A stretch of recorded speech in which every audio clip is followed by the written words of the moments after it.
Está no ar, estourando a bolha.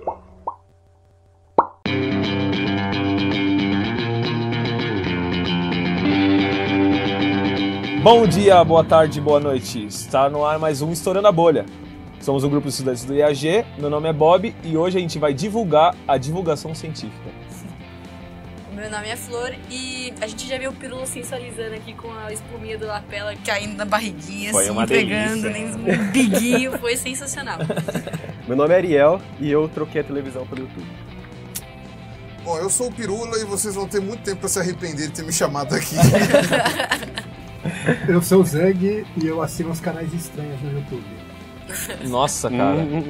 Isso é meio suspeito. Isso foi bem suspeito. Tem muito canal estranho no YouTube.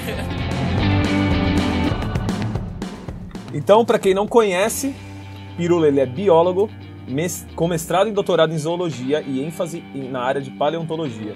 Ele atua principalmente nas temáticas relacionadas a crocodiliformes, ou jacareliformes. Fica Brasil, né? Brasil aqui. Além disso, ele dá palestras e cursos há 12 anos. Cara, 12 anos é muito tempo. E há 6 anos faz vídeos pra internet falando de variados temas, desde ciência, ceticismo e atualidades. Em 2014 foi agraciado com o Prêmio Shorty Awards, dado para quem se destacou nas mídias sociais, na categoria Educação, o que é muito bom e que a gente vai falar isso agora. O seu canal, ele possui cerca de 500 mil inscritos, então seja mais um deles vocês que não são. Nessa primeira parte do programa, a gente gostaria de entender um pouco mais sobre o seu canal e qual o objetivo dele. Então, a gente sabe que é notável sua luta para ensinar senso crítico às pessoas que não estão na academia. E a gente gostaria de começar justamente falando sobre isso. Então, para você, o que seria senso crítico? Pois bem, com relação ao senso crítico, o que seria senso crítico? É uma definição de senso crítico. Primeiro é não acreditar nas coisas da forma como elas são apresentadas para você, porque você tem uma série de fatores envolvidos quando você recebe uma notícia, uma mensagem, você tem sempre o viés da pessoa que está passando essa mensagem para você, um interesse eventualmente dessa pessoa, você tem a questão de marketing, a questão de propaganda, tem tudo isso daí. Então eu penso que não é bom você acreditar nisso logo de cara. Reflita, dá uma olhada nas fontes, corre atrás da onde que veio aquela informação, se ela é verdadeira ou não. Por outro lado, o senso crítico não pode ser dissociado do bom senso, né? Que é o que eu vejo assim, né? Se você tiver um problema, ou melhor, se você tiver um fato, uma coisa, alguma notícia, você correu atrás e você encontrou fontes fidedignas, não sei o que lá, aí você para de duvidar, entendeu? Ter bom senso, atrelado ao senso crítico, também é saber dosar quando que chega, sabe? Não preciso mais duvidar disso. Sempre, né? Exato. Como dizia, tem uma frase que rola na internet que eu não sei de quem que é, mas que eles falam que é: você mantenha sempre sua mente aberta, mas não aberta o suficiente para o seu cérebro cair para fora dela. Para fora da sua cabeça. É bem justo. Então, a questão é mais ou menos essa. Então, você tem que ter um senso crítico de duvidar daquilo que lhe é ofertado, daquilo que te é apresentado, né? Mas também, se você der uma investigada, ver que aquele negócio faz sentido, ou ver que é fidedigno, que tem algum fundo de verdade, que tem alguma coisa assim, pô, por que não? Te aviso que a maioria das vezes, qualquer coisa que aparece, que vão tentar falar para as pessoas, é uma meia-verdade. Nunca vai ser totalmente falso, ou quer dizer, às vezes é, mas quase nunca é totalmente falso e quase nunca é totalmente verdadeiro. E na real também tem muito de ponto de vista, né? As pessoas põem, não tem, é difícil assim ser imparcial. Tem o ponto de vista de quem está escreveu. Exatamente, quem escreveu, ou de quem está narrando, ou de quem está noticiando, sempre tem um ponto de vista. E aquilo que eu falei, tem a questão de marketing, de propaganda e tal. Tem pessoas que estudam anos e anos e anos para convencer você a comprar coisas que você não precisa. Tipo um smartphone. Pode ser um smartphone, mas enfim. E aí o que acontece? Se existem técnicas que comprovadamente atuam no cérebro da pessoa para convencê-la de que tal coisa é importante, é verdadeiro, é atraente, não é, etc e tal, então é porque você está aí preso também a mais uma forma de ser manipulado aí, né? E você tem que evitar isso daí. O seu senso crítico também é parar para pensar nessas coisas. Você olha e fala assim, olha, esse aqui é um novo carro diferente e tal, não sei o que. Você olha e fala, pô, mas pera lá, será que realmente é diferente? Será que o preço realmente vale a pena? O que o meu faz que ele não faz também? Às vezes fazer algum tipo de perguntas, né? Não sei. Não acreditar de primeira. Se é que você precisa de um carro também, às vezes tem gente que não precisa. Com certeza. E você acha que dá pra ensinar alguém a ter senso crítico? Lógico, dá pra ensinar. Não é fácil e requer tempo. E no meu caso eu tenho uma ferramenta que é um pouco ingrata com relação a isso, porque o YouTube ele te possibilita meio que uma via de mão única. Tem uma mão dupla pequena que são os comentários, mas eu não tenho condições de responder todos os comentários que eu recebo, não tenho condições de nem ficar olhando, e se eu tivesse condições eu não ia querer fazer isso, porque também é um trabalho muito ingrato. E tem muito churume, né? Então eu até fico feliz quando eu fico um tempo sem ler comentário. Mas exatamente por causa disso, eu não tenho como avaliar, né, se realmente eu estou sendo eficiente no que eu estou falando ou não. E o fato é que, aquela coisa, se você é um professor, trabalha numa sala de aula, se você faz cursos, ou se você, sabe, pode ser um professor informal ou alguma coisa assim, tem várias maneiras que você tem de ensinar coisas para os seus alunos, inclusive senso crítico. E bolar atividades, bolar coisas que envolvam essa dúvida, essa coisa assim, às vezes bolar historinhas, tem coisas bem interessantes, sabe? Você consegue fazer muito paralelo com essa questão do senso crítico com investigações policiais. As pessoas geralmente associam bem isso, sabe? Então você dá uma de Agatha Christie ali, inventa alguma coisa com relação a quem é o assassino, quem não é. Isso vai aguçar a forma da pessoa pensar, porque você não precisa pensar de forma lógica e racional apenas quando você está investigando um assassinato. Você pode pensar de forma lógica e racional com relação a qualquer coisa na tua vida, né? O único problema é que se você não tem contato direto com os alunos, que é o meu caso, né, eu só consigo jogar para frente. Eu não consigo bolar muito uma atividade muito elaborada, eu não consigo fazer coisa assim, porque, por exemplo, eu não vou poder corrigir. Você não tem o retorno, né? No caso, o único retorno é o que você falou, que seriam os comentários que, tipo... Não é um bom que são... E também não tem muita dúvida, né? Não tem como responder, na real. Não, eu tentei fazer uma vez. Eu ia fazer um joguinho que eu fazia em sala de aula quando eu era professor, e eu pegava assim e pedia para as pessoas darem o nome de um animal, mas sem influência de nenhum dos outros. Tentei fazer isso daí, fiz no final do ano passado, no comecinho desse ano. Foram 26 mil comentários. No way. Eu não vou ler tudo isso. Eu não vou, é loucura. Eu peguei uma fração, peguei acho que 1000, peguei 1000. Peguei acho que 1000. Eu falei, até 1000 eu aguento ficar olhando, porque é só o nome de um bicho, né? Então eu ticava no Excel assim, ficava lá, pá, deu 1000, sei lá, 998, sei o que, a pessoa, chega, acabou. Quem comentou, quem não comentou, não comenta mais. Enfim. Porque não dá, né? Agora, essa limitação é complicada. Se você trabalha numa sala de aula, mas dá pra ensinar senso crítico perfeitamente. E é complicado porque a escola, pelo menos assim, o que eu tenho de lembrança, ela não estimula muito. Ela estimula exatamente o contrário. É aceitar o que estão te falando e não questionar.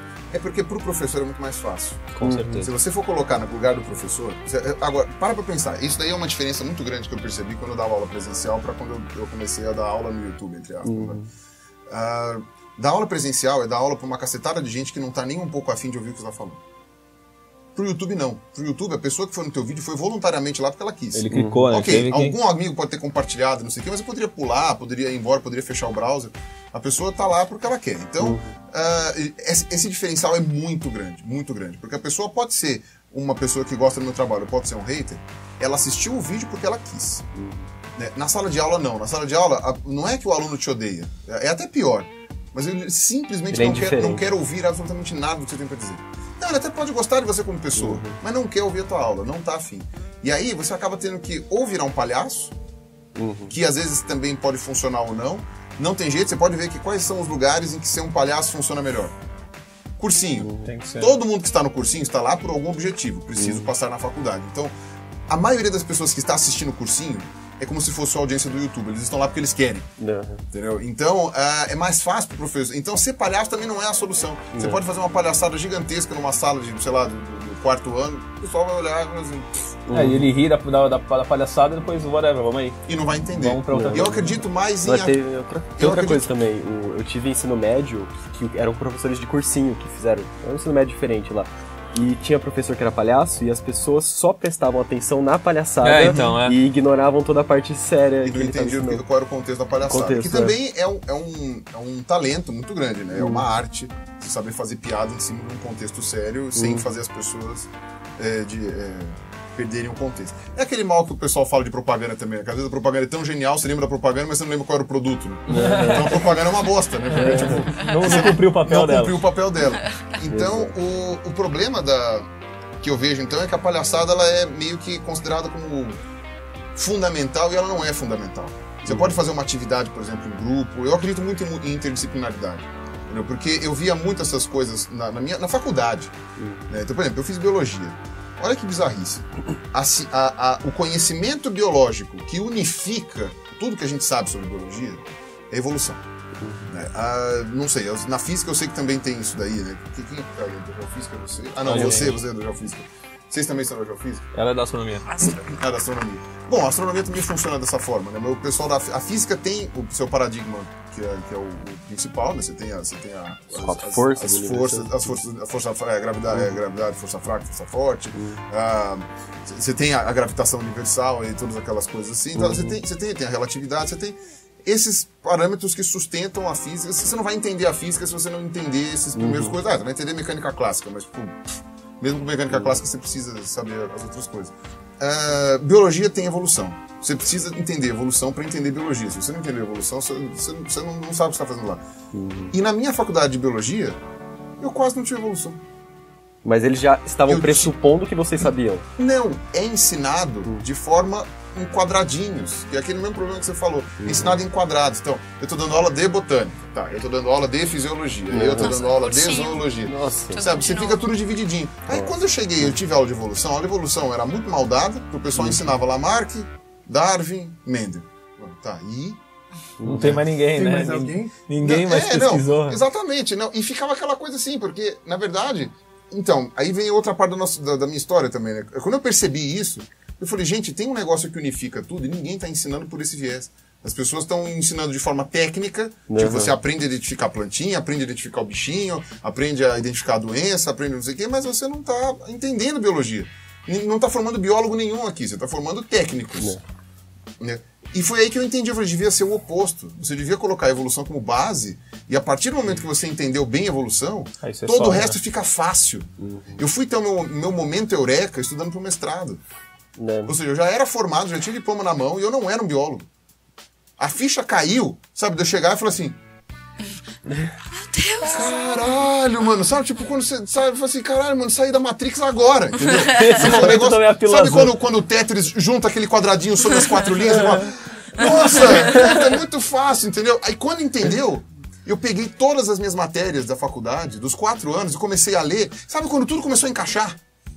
Sabe, o pessoal deve ter Eu não sei ainda isso, mas eu quero que aconteça um dia. Exatamente. Acho que é o sonho de qualquer um dessa sala, né? Mas eu não devo isso à minha faculdade, eu devo isso à maneira como eu... E eu tive ótimos professores. O problema não eram os professores, o problema era a forma como a grade horária estava dividida. Então eu acredito em interdisciplinaridade. Mas foi você ter rompido essas caixinhas que foram criadas na sua mente. Eu falei assim, botânica e zoologia são a mesma coisa. Apesar de que, obviamente, eu não vou confundir um cavalo com uma árvore, mas o funcionamento... Sabe, tipo, a coisa é mais ou menos assim.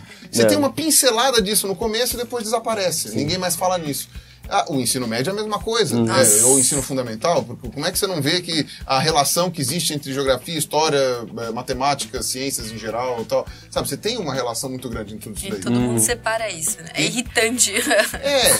E aí, algumas escolas boas, algumas escolas de ponta, o que elas fazem? Elas fazem atividades em grupo, com alunos de séries diferentes, ou da mesma série, mas em professores diferentes, de áreas diferentes, e bolam alguma coisa. Então, por exemplo, tem uma atividade interdisciplinar, que é misturando geografia, biologia e matemática.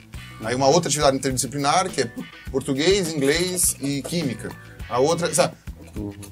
E esses colégios, curiosamente, são colégios que você paga, sei lá, R$4.000 pra pôr teu filho lá, pra pagar por mês, e ele sai de lá sabendo tudo. E não é difícil fazer isso, né, na realidade? Não. Pra escola não é. É difícil pro professor dá trabalho. Não, mas é um trabalho só que é o trabalho dele. Só que esse professor nessas escolas, né? Eles ganham muito mais.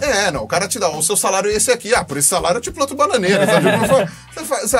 Você tem um outro tipo de contexto, né? O pessoal fala, professor de cursinho paga bem, professor de ganha bem. Professor de cursinho ganha bem dependendo do cursinho e da quantidade de aulas. Óbvio, o professor de cursinho ganha, sei lá, R$20.000 por mês. Se ele der 80 horas aula por semana. 80 horas aula por semana, você não dorme. Né? Eu conheço 2 professores de cursinho que dormiram no volante e quase morreram. Nossa Senhora. Simplesmente por ter falta de tempo. Mas e como prender a criançada num assunto? Ainda mais agora com a internet, esse negócio de tudo muito rápido, é tudo muito dinâmico. Isso é complicado, velho. Pô, as aulas têm 50 minutos. Manter uma criança atenta a você 50 minutos é um trampo.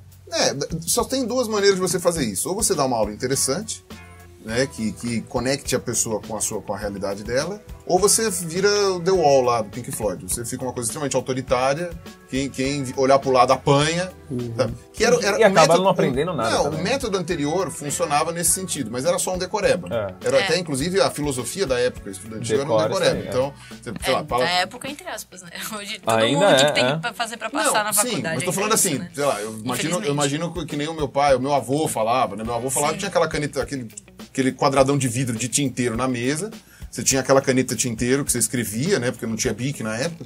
Escrevia aquela coisa lá, não sei o que. O professor ia ditando e você ia repetindo. E você tinha que repetir aquilo igualzinho, igual um papagaio na prova. E assim você passava. Caramba. Era disciplina. Qualquer coisa que você fizesse, apanhava. Meu avô apanhou Tomava muito reguada, de régua. né? Sentava de joelho no milho. Sentava de joelho no milho. Punha chapéu de burro em quem não conseguia aprender. Que é uma coisa que é muito absurdo. Porque às vezes a pessoa... Né? E esse é um problema de lidar com sala de aula até hoje. Entendeu? Por exemplo, você tem uma sala de aula com 20 alunos. Vamos pegar um lugar ótimo que você só tenha 20 alunos, não tenha 110, tem 20. Desses 20 alunos, eles não estão na mesma vibe, todos eles no mesmo dia, na mesma hora. Entendeu? Então, se você não arrumar um jeito de minimizar essas diferenças, sabe? Então você tem o aluno que tá empolgadão porque, sei lá, deu o primeiro beijo.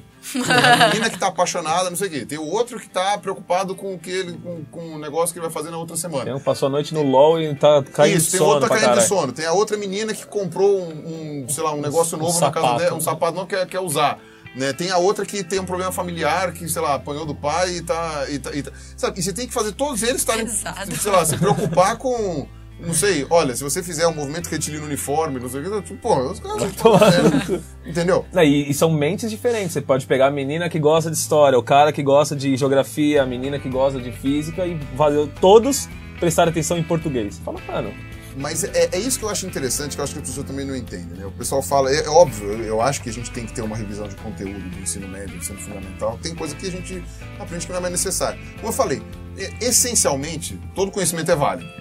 Mas nem todo conhecimento é útil para o momento que você vive. Como eu falei num exemplo que eu dei num vídeo lá, eu falei assim, se você mora na Mongólia, talvez seja interessante para você saber a sequência dos Khans, da dinastia lá do Gengis Khan, tal, não sei o quê. Se a gente não mora lá, eu caguei pra isso. Isso daí é completamente irrelevante pra mim. É importante saber que teve o Gengis Khan, que teve o maior império da história lá, não sei o quê, no ponto de vista territorial. Isso aqui é interessante. Mais do que isso, meio que pra gente é irrelevante. Foi mó legal essa parte da aula de história.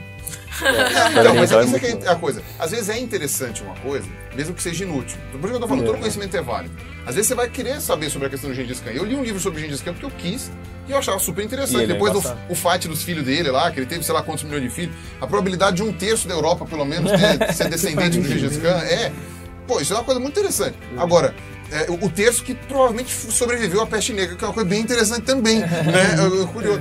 Agora, então, se você for analisar essas questões, realmente seria interessante você tirar a obrigatoriedade do que as pessoas têm que aprender, assim, tirando o básico. Né? Mas aí a reformulação disso, desculpa te cortar, a reformulação disso não é só na escola, né? Porque aí tem todo o processo do vestibular e tudo, porque... Exato, né? A gente tem um ensino médio direcionado pro vestibular, ou você passa na faculdade ou você não é ninguém. Exatamente. Aí...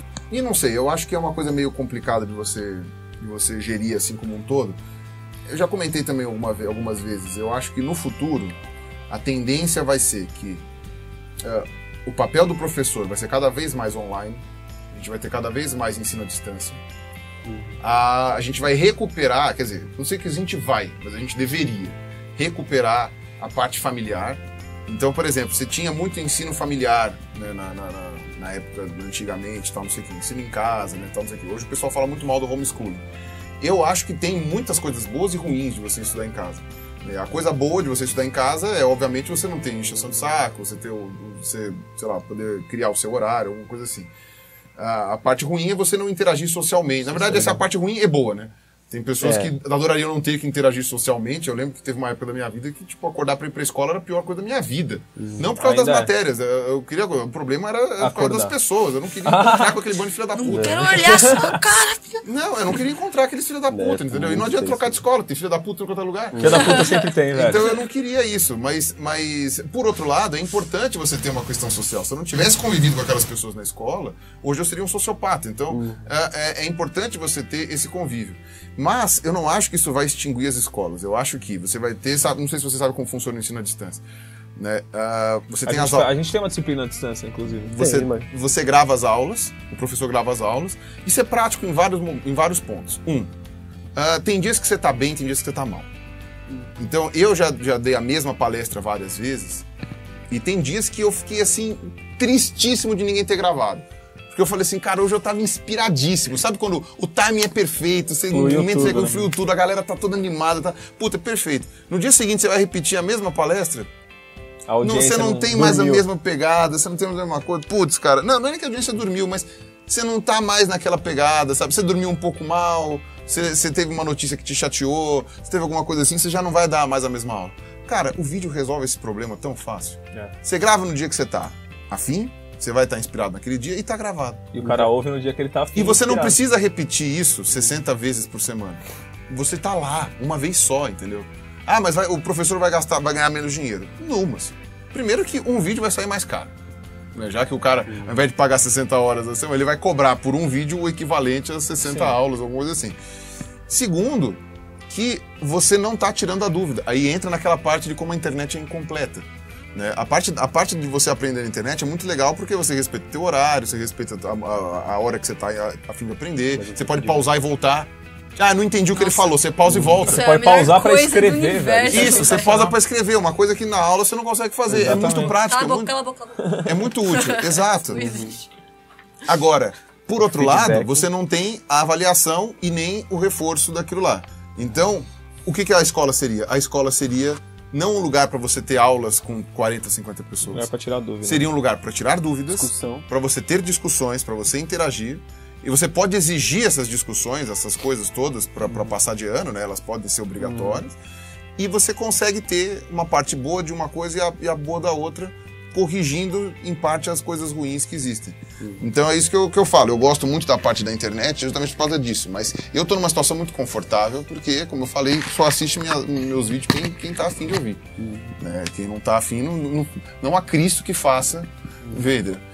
Agora, se ao invés disso você fizer uma coisa meio termo, sabe? Você põe um pouquinho de aula na internet e um pouco de aula presencial, que não seja aula, que seja uma atividade, que seja uma coisa assim, pô, eu acho que isso daí... E na real você pegaria o melhor dos dois, né? O melhor dos dois mundos, porque seria exclusivamente social, então o trabalho social ia ser focado social, ou seja, trabalho em grupo, todo mundo tirando dúvida, discutindo e tudo.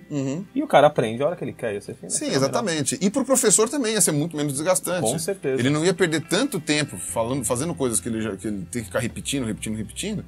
E ele ia perder mais tempo fazendo a parte que é legal, que é conhecer o aluno. E isso minimiza aquele problema que eu tava falando, de você chegar numa sala de aula e tá cada um querendo fazer uma coisa. Tem um querendo jogar LOL, tem outro querendo pegar a menina querendo dar pro cara, querendo dizer que ela bater. Todas essas coisas assim. E na verdade, o professor tá lá servindo de empata foda, entendeu? Tipo, ele tá lá pra estragar o que as pessoas estavam querendo fazer em outro lugar. Se o professor serve apenas como um conector de dúvidas, né, os alunos vão procurar o professor. Os alunos vão tirar a dúvida, entendeu? Aí, claro, depois vai ter a prova. Tem que ter. Tem que ter uma prova, tem que ter uma avaliação, tem que ter pelo menos um trabalho, um seminário, alguma coisa que avalie. Ah, você bombou? Bombou, senta e chora, rapaz. Aí vai lá e tenta correr atrás no outro prejuízo. Também não é oba-oba. Mas, você entende? Eu acho que seria uma maneira mais, sei lá, mais ideal de fazer as coisas. Com as ferramentas que a gente tem hoje disponível, né? Eu acho que é muito melhor. Eu concordo também. Dá pra brincar muito com isso. Sim. E mudando um pouco agora o foco de educação para a própria ciência, que falam que todo cientista tem que ter senso crítico. E sendo assim, alguém que se intitula cientista, mas não possui senso crítico, acaba sendo um problema dentro da própria ciência, do desenvolvimento da ciência. Ou pior, né? Você tem os espertões que acham que estão fazendo senso crítico, inventando a roda e na verdade estão falando bosta. Fato. O que eu acho de preocupante... Assim, não, eu não acho que o mau cientista seja... Um mau cientista porque ele é um mau cientista, né? Vamos ser sinceros, que é um cientista sem senso crítico. O cientista, para ser um bom cientista, ele tem que ter o senso crítico aguçado, ele tem que aceitar críticas, né? Porque o senso crítico não é só de criticar os outros, mas você, ao mesmo tempo que você entra naquele balaio de gato, você também vai ser criticado. São duas, né? Eu conheço cientista que, quando recebe uma crítica, seja por artigo, por paper, ou seja, por review, alguma coisa assim, tira as calças em cima. Eu com ódio falo, mas como é burro, como é idiota. Mas não é assim que a coisa funciona, né? Ainda mais porque geralmente você tem o próprio telefone do cara, você liga lá pra ele e se resolve, né? Ao mesmo tempo que eu conheço cientista que coloca no papel umas coisas que merecem ser criticado mesmo, porque o cara não pensou direito. Também tem aquela questão da pressa de publicar, de fazer coisa. Aí a gente entra num outro problema da academia brasileira especificamente, mas que também acontece lá fora, que é você tem que ter produtividade. Né? Na minha área, é muito comum você pegar aqueles textos, aqueles artigos de 1870 em alemão. Porque às vezes você precisa, eu trabalho com a parte de taxonomia também. Então a parte de taxonomia você tem que ir no primeiro artigo que descreveu e ver como que o cara definiu. Né? Então você chega lá e fala assim, tá bom, então vamos ver qual é o primeiro artigo que descreveu, sei lá, o Brachiosauro. A Enoia Dinosaurien, Fio Tanzanien, sabe? Tipo, você chega e fala assim, tá bom, então tem que ler essa merda. Então, sabe? E você vai ler, você vê que eram umas coisas assim, super detalhadas. Na verdade, era praticamente um volume só com aquele artigo, né? Tinha 200 páginas, tinha descrições detalhadas, blá, blá, blá, e com imagens bonitas e tal. Tudo bem, a parte da imagem não precisa ser saudosista. Hoje você tem câmeras de alta definição que fazem muito melhor do que os desenhos daqueles caras. É bonito? É impressionante? É, mas é pouco útil hoje em dia. É mais bonito como peça de museu. Mas esses artigos monográficos, muito coisa aqui, hoje é quase impossível você fazer. Hoje o pessoal divide isso daí em 14 artigos e vai mandar para publicação porque eu preciso ter um currículo grande. E às vezes também a produção muito excessiva, assim, não mostra necessariamente que você sabe muita coisa, só mostra que, tipo, você sabe algumas coisas e você não soube simplificá-las, por isso que saiu todo aquele montão. Ou você se adequou ao sistema. Você se adequou ao sistema. Sabe, na verdade... A métrica é volume, vamos dividir. Exato, é a mesma coisa que a escola. Pizza que eles a escola seleciona o quê? É seleção natural, vamos falar de biologia aqui. A escola seleciona o quê? Seleciona quem sabe memorizar melhor as coisas. Vamos ser muito honestos. É assim. Você tem, obviamente, uma parte de reflexão ali, mas mesmo a reflexão sem a memorização não é nada. Você tem que memorizar coisas. Eu sempre fui muito bom em memorizar coisas, então eu me dava muito bem na escola. E eu via que alguns amigos meus, que na época, quando eu era mais metido a besta, eu achava que eles eram burros mesmo, hoje eu percebo que eles não eram burros. Eles só não se adequaram ao sistema. E eu, curiosamente, por coincidência, me adequei ao sistema. Né? É a mesma coisa com relação à ciência. Você tem os bons cientistas, que muitas vezes são pessoas que não conseguem publicar um artigo, às vezes, porque sempre acham que está errado, que está faltando um pedaço, que está não sei o quê, e fica lá horas elocubrando o negócio, que na verdade é um cientista por vocação, né? Mas se ele não se adequa ao sistema... Ele não vai ter valor. Ele não vai ter valor, então ele tem que ser um cara que trabalha, que fica fazendo assim. Então o cara tem que ficar fazendo assim, então o cara vai publicar. Agora, tem muita gente incompetente que entra na academia, que eu acho que é isso daí que você estava se referindo na sua pergunta, pessoal que não tem senso crítico e tal. O que me incomoda não é ter professores sem senso crítico. Professores não, cientistas sem senso crítico, isso não me incomoda. Porque seria esperado que vai ter uns pontos fora da curva de qualquer jeito. O que me incomoda é esse cara, no caso do Brasil, ocupar uma vaga de alguém que poderia estar fazendo um trabalho muito melhor que o dele. E isso é uma coisa que me incomoda. E segundo, quando esses caras se metem a besta de falar com as massas como se eles fossem o certo e o resto estivesse errado. E aí foi até o que eu comentei naquele TED USP lá que teve lá, eu comentei que a frase do Martin Luther King lá, tipo, o que me incomoda não é a voz dos maus, é o silêncio dos bons. Tipo, a gente tem ótimos professores que ficam enfurnados nos seus gabinetes, nas suas salinhas, usando todo o seu senso crítico para aquela meia dúzia de pessoas que vai ler o paper dele. E você tem professores medíocres, completamente imbecis, que estão falando para milhões de pessoas na televisão, ou no rádio, na internet e tal, não sei o quê, que sabe, e estão fazendo sucesso.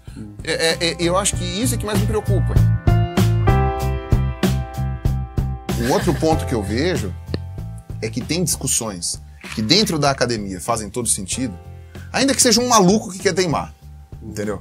E tem discussões que quando você sai, que essas discussões fora da academia geram uma mixórdia. Então eu lembro que, por exemplo, no meu caso, na parte de evolutiva, quando o Stephen Jay Gould e o Niles Eldredge publicaram o seu livro sobre equilíbrio pontuado, em que eles propunham um mecanismo que, inclusive, é fantástico. É um mecanismo que parece funcionar muito bem e faz todo sentido. Né? Que dizem que, na verdade, a evolução se daria em saltos e não de forma gradual e linear, como Darwin sugeria. Baseado em quê? Baseado que a evolução ela anda mais rápido em populações pequenininhas. Então, se você tem uma população de 10 milhões de habitantes, a evolução vai ser muito difícil, porque cada vez que surge uma mudança, ela não se espalha por 10 milhões de pessoas de uma hora para outra. Você precisa de umas 10, 15, 20 gerações para chegar num quinto disso. Ela é dissolvida na população. Exato. Se você tem uma população de 100 indivíduos, 50 indivíduos, uma mudança vantajosa, às vezes 2 gerações é o suficiente. 2 gerações já já tá 100% tá com ela. Então, quando você vai olhar o registro fóssil, você não vê essa mudança porque ela aconteceu numa população muito pequenininha que provavelmente não fossilizou. Essa população, quando tem esse upgrade aí, acaba colonizando depois toda uma gama de ambientes, e esses ambientes acabam ficando populados por essas daí. E você vai lá no registro fóssil, você tem uma espécie antiga e uma espécie nova. Aí você fala, putz, pulou. Meio termo, né? Pulou, só que não é que pulou, entendeu? Às vezes tem até criacionista que gosta de falar que isso é evidência de que foram criadas. Eu falei assim, pô, mas então, que preguiça de Deus, né? Criou uma vez a coisa. Ah, tu quer saber? Passou muitos milhões de anos aqui agora sem mudar nada, vamos mudar mais um pouquinho, puf. Sabe, não. Assim, por que alguém ia trocar o T-Rex pela gente? É exato, sabe, tipo... T-Rex é muito mais da hora. São os programadores do Windows, não é possível. Agora, aí... sabe, tipo, faz uns upgrades que você fala, meu Deus, sabe, volta pro primeiro, não quero. Por quê, né? Aí, seja como for, quando o Niles Eldredge propôs isso daí, e o Gould, o Stephen Jay Gould, né, que ficou mais famoso com os seus livros de divulgação... Stephen Jay Gould, que nome da hora. Johnny B. Goode. Agora, o que acontece?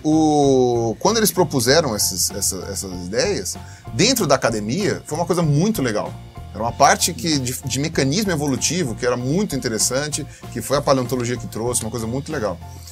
Cara, quando isso daí caiu, né, quando começaram os artigos contra eles, né, falando que não, mas a parte gradual explica melhor, não sei o que, enfim, colocando essas coisas assim, quando começou essa briga, o pessoal cooptou essa briga para o público em geral. O público em geral não entendeu porra nenhuma. E o público em geral chegou... O que o público em geral entendeu? Esses cientistas não sabem de nada. Ficam discutindo esse monte de coisa. A evolução tá errada. Exato. É isso que os cientistas estão dizendo. Tanto é que o Gould, antes de morrer, ele teve que falar assim, olha, eu lamento muito que a minha ideia tenha gerado tudo isso daí. Para ele foi muito doloroso, né? Saber que ele gerou força contrária, né? Uma coisa que ele nunca quis. Né? O Eldredge, que era o colega dele, acho que nunca se pronunciou. Ele morreu assim. Não, tá vivo, né? O Eldredge tá vivo. Então isso é recente pra caramba. Tá veinho, mas tá vivo. Mas isso é recente. Cara, a biologia... Cara, se você for ver que a teoria unificadora da biologia tem 150 anos... É recente. A teoria unificadora... O Newton tem pelo menos... O Newton foi o quê? 1700 e... 1700 alguma coisa. Alguma coisa, tem quase 300 anos aí. Ou mais de 300 anos. A teoria unificadora da biologia tem 150. Então, a relatividade está chegando aos 100 anos. E você contando isso assim, me vem à cabeça de que... Será que a forma como o senso comum interpreta a ciência é distorcido do que ela é de verdade? Porque parece assim que a ciência, ela não pode errar. Né? Se a ciência erra alguma coisa, não serve pra nada, mas ciência é inútil. Sendo que a proposta da ciência é ou literalmente... voltar atrás também. Voltar atrás, que seja, e a proposta da ciência assumir tá erro. sempre... Qualquer erro que tiver descredibiliza tudo que a ciência fez. Tudo que a ciência faz. É porque as pessoas só veem as conquistas, tipo, nos jornais, assim, é só tipo, nossa, bóson de Higgs foi descoberto, Nobel desse ano é tal pessoa, descobriram sei lá o quê. Nunca é, tipo... Erraram numa pesquisa em relação a tal coisa, estão recomeçando mas por que do zero, isso? porque Mas isso é daí normal não errar. isso aí é culpa do jornalismo e do meio científico. Sim. Primeiro que o jornalismo não vai querer ficar noticiando essas coisas, e se noticiar vai ser pior ainda. Às vezes o erro nem foi tão grave. E segundo que você não publica erros. Você publica novidades. Então, por exemplo, tem até um jornal que ele é feito para cientistas absurdamente honestos, que é mais na área de medicina, que ele é feito para pesquisas que deram errado. Porque é aquela coisa, você pega um grupo de ratinho lá, um grupo de pacientes, um grupo de coisa para testar determinado remédio. Não funcionou. Você não publica isso daí. Morreu, né? Morreu ali. Apagou. Porra, é importante para as pessoas saberem que aquilo não funcionou. Se pesquisa que não funcionou, você não chegaria que funcionou. Exato, só que você não publica esta merda. Nenhuma Porque é revista motivo de aceita. vergonha. Mas também isso. tem Não, muita isso aí coisa dá que- de Exato, erra motivo de de novo. vergonha. Você erra de novo. Algum outro cientista está errando também, a mesma gastando tempo. Exatamente. Exato, por isso você que- não teve a coragem de publicar seus resultados negativos. Por isso que teve esse cara que ele se mobilizou para gerar uma revista, um periódico, obviamente que também capenga do ponto de vista financeiro, mas um periódico que publica coisas que deram isso é muito errado. bom, isso é Mas muito que bom. Claro, o índice de impacto é nulo, praticamente, porque quase ninguém olha, mas se você consegue olhar, pelo menos você tem uma publicação, não é isso que você precisava? Eu tenho que justificar a grana que eu gastei pra matar aqueles ratos, pra matar aqueles pacientes, né, pra mostrar que não deu certo o remédio. Essa grana que você gastou, entendeu? Pelo menos não foi em vão. Pelo menos você publicou numa revista de bosta lá, mas publicou, né, mostrando, olha, deu tudo errado. Anti-nature. Então, é isso que eu falo. Seria mais ou menos anti-nature, anti-science, alguma coisa assim. Mas o grande problema é esse. Então, você tem dois problemas no que diz respeito a essa questão do que a ciência, como as pessoas interpretam a ciência. Primeiro é o próprio sistema científico, que valoriza o acerto e oculta o erro, né? Não de nós, entre os cientistas, mas dos outros cientistas do outro laboratório ou da comunidade leiga. E o problema do jornalismo também, que é furo, né? O jornalismo não vai noticiar uma coisa que aparentemente seja sem graça. Ainda mais hoje, em época de internet, que o jornal mede o sucesso das suas abordagens em cliques, né? Agora, eu ainda fico assim, por exemplo, quando você vai ver na gringa, a maioria das manchetes clickbait, elas são a manchete clickbait, mas você lê o artigo, depois você fala, pô, legal, era só o nome que era clickbait, mas o resto era interessante. Aqui no Brasil não, aqui no Brasil eles copiaram o sistema de clickbait. Só que burramente. Só que burramente. Então, tipo, a reportagem é uma merda e o título não tem nada a ver. Então, quer dizer... Uma frase do artigo não serve pra nada. Ninguém vai nem olhar o original, entendeu? Nem vai olhar o original. Agora, ainda que traduzisse direito da Reuters, não, tipo, deixa do jeito que... Tipo, fazer do meu jeito. Você tem, sei lá, como eu falei, você conta nos dedos da mão do Lula, bons jornalistas científicos no Brasil.